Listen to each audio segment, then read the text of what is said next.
Belfast Castle.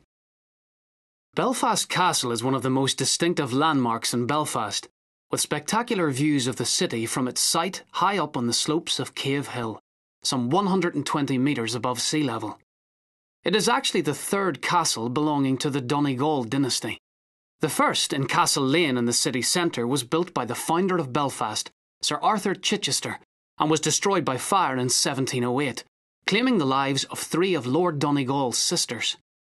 It was the third Marquess of Donegall, having remarried in 1862, who decided to build a new residence in the part of the family estate known as the Deer Park.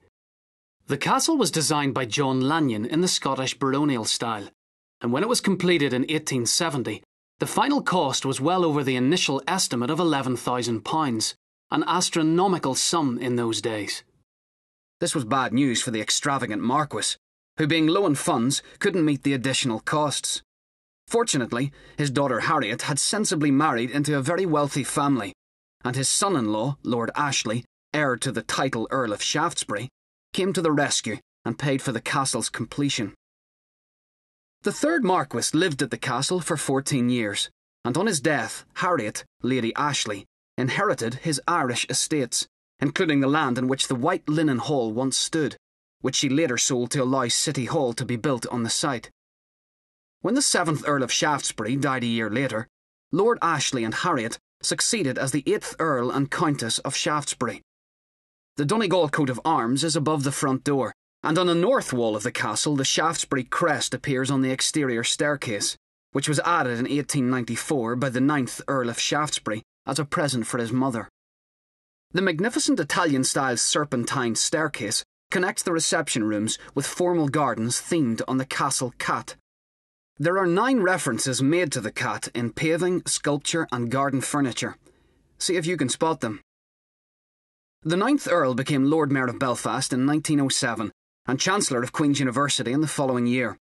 At that time, the grounds of the castle extended all the way down to the Antrim Road, and during the Home Rule crisis, in the years just before the First World War, the North Belfast Battalion of the Ulster Volunteer Force practised their drill on the estate.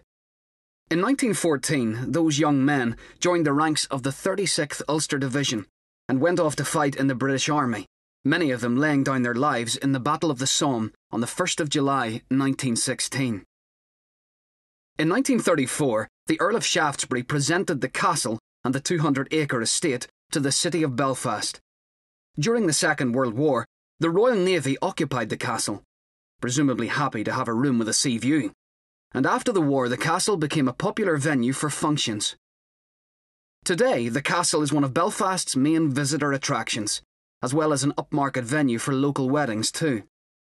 The Cave Hill Visitor Centre on the 2nd floor is the best place to plan a trek through the wilderness of the adjoining Cave Hill Country Park, and also has displays on local history and folklore and the story of Belfast Castle.